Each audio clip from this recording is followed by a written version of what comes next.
సమావేశం యొక్క ముఖ్య ఉద్దేశం ఏంటంటే ఒక 3 అంశాల మీద మాట్లాడదలుచుకున్నాము. ఒకటి, ఎర్రగొండపాలెం ఎమ్మెల్యే గారు ఆల్రెడీ మా పెద్దలు శ్రీరామప్రసాద్ గారు మాట్లాడారు. తదుపరి టీడీడీ లడ్డు విషయం ఒకటి, అంబటి రాంబాబు గారు మా కళ్యాణ్ గారి మీద చేసిన అనుచిత వ్యాఖ్యలు దాని గురించి మాట్లాడదామని ఈ ప్రెస్ మీట్ పెట్టాము పెద్దలతోటి. ఇప్పుడు టీడీడీ లడ్డు ఇష్యూ వచ్చినప్పుడు అసలు మేము లడ్డులో కల్తీ లేదు, అనవసరంగా మా వైసీపీ పార్టీ మీద అబండాలు కూటమి ప్రభుత్వం చూపుతుందని మీరు ఆ రోజు అన్నారు. ఏ రోజైతే మా పవన్ కళ్యాణ్ గారు రిపోర్ట్స్ తెప్పించుకొని చూస్తే అట్లాంటి ఎడిబుల్ ఆయిల్స్ తీసుకొని లడ్డు కల్తీ జరిగింది అని దాని మీద రిపోర్ట్ మెన్షన్ చేసుకుంటూ తీసుకుని వచ్చిన తర్వాత వైసీపీ వాళ్ళే సిట్కి సిబిఐకి ఇవ్వాలని వాళ్ళే కోరారు. అదేవిధంగా మనం సిట్టు సిబిఐకి ఇచ్చిన తర్వాత సిట్ రిపోర్ట్ ఆధారం చేసుకొని అందులో కల్తీ కాకుండా సింథటిక్ మెటీరియల్ తోటి ఘీ తయారు చేస్తూ ఉన్న కంపెనీకి వాళ్ళు కాంట్రాక్ట్ ఇచ్చి ఆ నెయ్యితోటి లడ్డు తయారు చేసి భక్తులకి అందజేశారు. ఇది చాలా మహాపాపం. ఈ పాపం వైసీపీ గవర్నమెంట్ ఖచ్చితంగా అనుభవిస్తుంది. ఎందుకంటే వెంకటేశ్వర స్వామి ఎవరి దగ్గరికి వెళ్ళినా ఆయన గురించి ఆయన చెడు చేద్దామని ఎవరు అనుకున్నా కూడా ఈ రోజు దాకా ఎవరు జీవించి ఉండలేదు. ఇది గట్టిగా చెప్తున్నానండి. ఒకటే గుర్తుంచుకోండి, వైసీపీ వాళ్ళకి చెప్తున్నాను, మేము తప్పే చేయలేదు అన్నారు, సిట్టు నిరూపించింది తప్పు చేసినట్టుగా. నెక్స్ట్, మేము దొంగలం కాదు అన్నారు, సిట్టే నిరూపించింది, సిట్టు ఇవ్వమన్నారు, దొంగలం నిరువైంది. మేము అట్లా చేయలేదు, ఈ విధంగా తప్పు జరిగింది. మీ పవన్ కళ్యాణ్ గారు యానిమల్ ఫ్యాట్ తోటి లడ్డు తయారు చేశారని చెప్పారు, వాటితో చేయలేదు, ఈ నెయ్యితో చేశామని చెప్తున్నారు. తప్పు ఏదైనా తప్పే. అది ఫర్దర్గా అన్ని రిపోర్ట్స్ గ్యాదర్ చేసుకొని డెఫినెట్గా మీ ముందుకు తీసుకొచ్చి దీని మీద నివేదిక వచ్చిన తర్వాత డెఫినెట్గా మేము చట్టపరమైన చర్యలు ఎవరైతే పాల్పడ్డారో వాళ్ళందరి మీద చట్టపరమైన యాక్షన్ తీసుకొని డెఫినెట్గా వాళ్ళకి పనిష్మెంట్ ఇస్తామని చెప్పి తెలియజేసుకుంటూ ముఖ్యంగా మా ప్రెస్ మిత్రులందరికీ ధన్యవాదాలు తెలుపుకుంటూ సెలవు తీసుకుంటాం.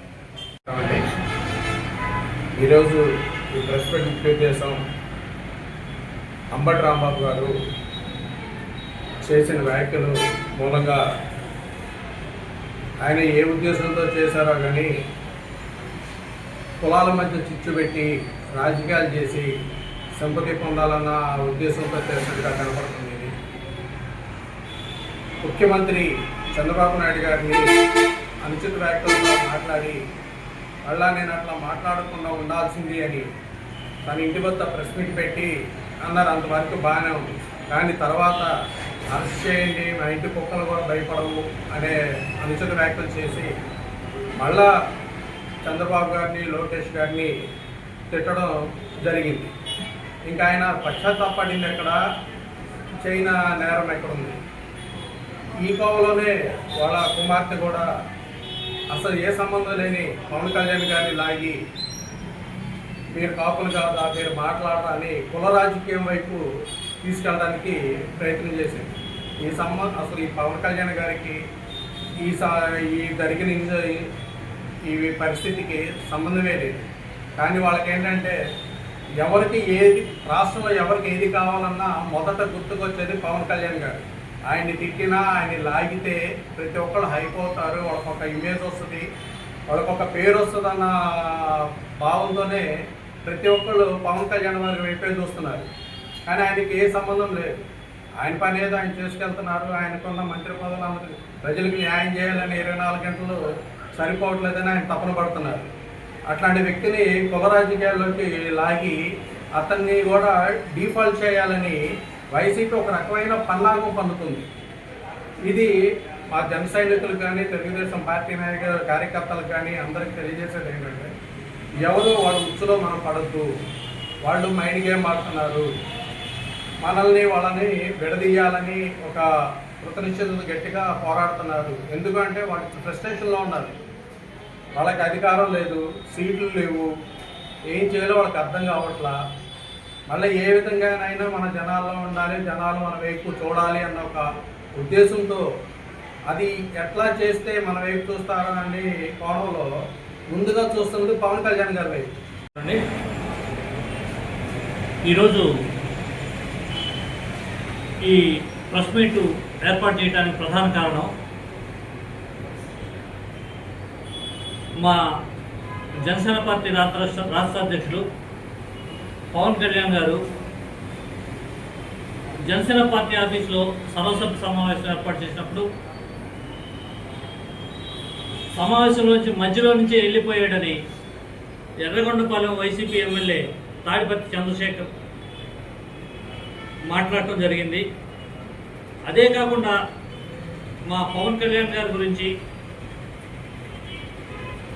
అనకూడని మాటలతో మా పార్టీ గురించి మాట్లాడటం జరిగింది.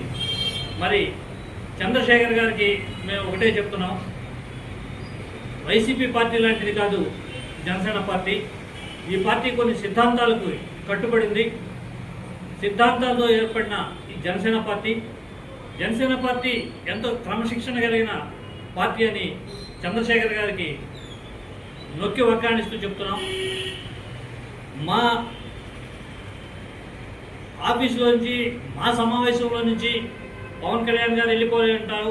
మా అంతర్గత విషయాలు మీకేం పని? మా అధ్యక్షుల వారు పార్టీలోంచి మధ్యలోంచి వెళ్ళిపోవడం జరగలేదు. అక్కడ ఉన్న నాయకులకి మాట్లాడి పార్టీ డెవలప్మెంట్ గురించి దిశానిర్దేశం చేసి అందరితో చెప్పి వెళ్ళకపోవడం జరిగింది. అదే కానీ మీలాగా సిద్ధాంతాలు లేని పార్టీ మాది కాదు. మాకు కొన్ని సిద్ధాంతాలు ఉన్నాయి. ఆ సిద్ధాంతాలతోనే మేము పార్టీ నడుపుతున్నాము. పవన్ కళ్యాణ్ గారు ఎంతో నిబద్ధతతో ప్రతి కార్యకర్తని క్రమశిక్షణతోటి ఈ పార్టీలో తీసుకొచ్చాడని మేము తెలియజేసుకుంటాం. ఇలాంటి అవాకులు జవాకులు ఇంకెప్పుడు మాట్లాడొద్దని చంద్రశేఖర్ గారిని హెచ్చరిస్తున్నాను. ఎర్రగొండపాలెంలో చూసుకో నీకు ఏదన్నా ఉంటే, అంతేగాని అనవసరమైన విషయాలు ప్రజల్లోకి తీసుకెళ్ళి ప్రజలను తప్పుదోవ పట్టించి మీరేదో లబ్ధి పొందాలని చూస్తున్నారు.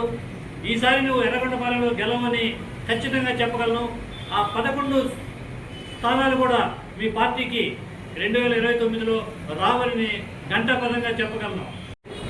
వెలుగుతున్న ఈ కల్తీ విషయంలో మీరు కల్తీ జరగలేదు అని సిట్టు మీకు క్లీన్ చిట్ ఇచ్చిందన్నారు. అసలు మీకు ఒకసారి జ్ఞానం ఉంటే మీరు మాట్లాడుతున్నాయి ఎందుకో నాకైతే అర్థం కావడం లేదు. ఏది ఏమైనప్పటికీ మీరు కల్తీ నెయ్యి అని అంటున్నారు. సిట్ ఏం చెప్పింది? అసలు పాలే లేనప్పుడు నెయ్యి ఎక్కడి నుంచి వచ్చింది? అది కల్తీ ఆయిల్. మీరు తిరుపతి లడ్డులో కల్తీ ఆయిల్ చేసిన మాట వాస్తవం, నెయ్యి లేదు. ఆ కల్తీ ఉన్న మాట సిట్టు 100కి 100 రూపాయలు నిర్ధారించింది. జంతువు కొవ్వు ఉందా లేదా అనేది ఇంకా నిర్ధారణ కాలేదు, ఇంకా పరీక్షలు చేయాల్సి ఉంది. సిట్టు సిబిఐ వాళ్ళు ఖచ్చితంగా చెప్పారు. మళ్ళీ మీకు ఒకసారి చెప్తున్నాము, రాష్ట్రాన్ని తప్పుదోవ పట్టించి మీరు ఈ సమాజాన్ని వేరే విధంగా తీసుకెళ్ళి మీరు లబ్ధి పొందాలని చూస్తే ఎట్టి పరిస్థితుల్లో మేము సహించము. మరి ఒకసారి మీకు చెప్తున్నాము, మీరు కుళ్ళు రాజకీయాలు, కుతంత్ర రాజకీయాలు, డైవర్షన్ రాజకీయాలు చేసి ప్రజలను తప్పుదోవ పట్టించి మీరు మా మీద బురద చల్లాలని చూస్తున్నారు. దయచేసి అలాంటివి మానుకోండి.